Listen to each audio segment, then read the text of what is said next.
अस्सलामुअलैकुम वरहमतुल्लाहि वबरकातुहू। एक औरत अपनी इकलौती बेटी के साथ अपनी दुनिया में गुम खुशो खुर्रम ज़िंदगी गुजार रही थी। एक दिन अचानक उसकी बेटी की अजल आन पहुंची और वो अपने खालिक हकीकी से जा मिली। औरत के लिए नाकाबिले बर्दाश्त सदमा था, क्योंकि उसकी बेटी ही उसकी कुल कायनात थी। उसका जहन निज़ाम कुदरत को मानने के लिए तैयार ही नहीं था। वो रोती रोती गांव के दाने हकीम के पास गई और हकीम से गोया, हकीम साहब कोई ऐसा नुस्खा बताएं जिससे मेरी बेटी लौट आए। मैं इसके आवाज़ अपनी सारी जमा पूंजी खर्च करने को तैयार हूँ। हकीम साहब ने एक नज़र उस गमज़दा औरत पर डाली और उसकी संजीदगी देखते हुए काफ़ी सोचो विचार के बाद बोले, हाँ, एक नुस्खा है तो सही। इलाज के लिए एक ऐसे सरसों के बीज की ज़रूरत है जो किसी ऐसे घर से लिया गया हो जिस घर में कभी किसी का गम की छाई तक ना पड़ी हो। औरत ने कहा, ये तो कोई मसला ही नहीं, मैं अभी जाकर ऐसा सरसों का बीज ढूंढ कर ले आती हूँ। औरत के ख्याल में उसका गांव ही तो वो जगह थी जिसमें लोगों के घरों में गम का गुजर नहीं होता था। बस इसी ख्याल को दिल में सजाए उसने गांव के पहले घर का दरवाज़ा खटखटाया। अंदर से एक जवान औरत निकली। उस औरत ने उससे पूछा, क्या उससे पहले तेरे घर ने कभी कोई गम देखा?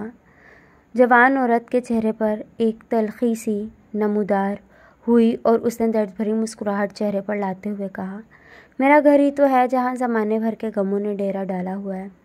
खातून का कहना था, साल भर पहले मेरे खावंद का इंतकाल हो चुका है। मेरे 4 बेटे और 4 बेटियां हैं। खावंद के इंतकाल के बाद गुज़र औक़ात बहुत मुश्किल से हो रही है और आजकल घर का साजो सामान बेचकर मुश्किलों से गुजारा कर रहे हैं, बल्कि अब तो बेचने के लिए भी हमारे पास कुछ ज़्यादा सामान नहीं बचा। जवान औरत की दास्तान इतनी दुख भरी और गमगीन थी कि वो औरत उसके पास बैठकर उसकी गमगसारी और उसके दिल का बोझ हल्का करती रही, और जब तक उसने जाने की इजाज़त मांगी तब तक वो दोनों सहेलियां बन चुकी थीं। दोनों ने एक दूसरे से दोबारा मिलने का वादा लिया और राब्ता रखने की शर्त पर औरत उसके घर से बाहर निकली। मगरिब से पहले ये औरत एक और खातून के घर में दाखिल हुई, जहाँ एक और सदमा उसके लिए यहाँ मुंतज़िर था।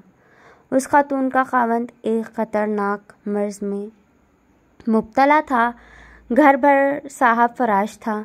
घर में बच्चों के लिए खाने पीने का सामान ना सिर्फ ये कि मौजूद ही नहीं था, बल्कि ये बच्चे उस वक्त भूखे भी थे। औरत भागकर बाजार गई और जेब में जितने पैसे थे, इन पैसों से कुछ दालें, आटा और घी वगैरह ख़रीद कर लाई। खातून खाना के साथ मिलकर जल्दी जल्दी खाना पकवाया और अपने हाथों से इन बच्चों को शफ़क़त से खिलाया। कुछ देर मज़ीद दिल बहलाने के बाद उन सब से उस वादे के साथ इजाज़त चाहिए कि वो कल शाम को फिर उनसे मिलने आएगी।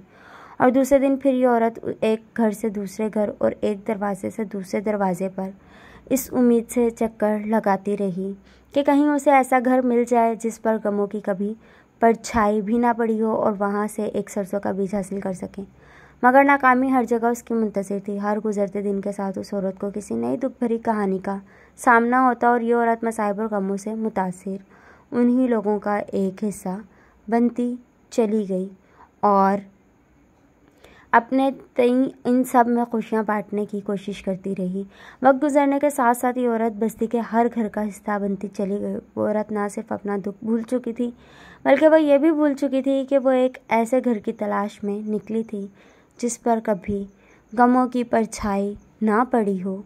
वो लाशऊरी तौर पर दूसरों के गमों में शरीक होकर उनके गमों का मदावा करती जा रही थी। बस्ती के हकीम ने गोया उसे अपने गमों पर हावी होने के लिए ऐसा मिसाली नुस्खा तजवीज़ कर दिया था जिसमें सरसों के बीज का मिलना तो नामुमकिन था, मगर अपनी इकलौती बेटी की मौत के गम को भूलना मुमकिन था।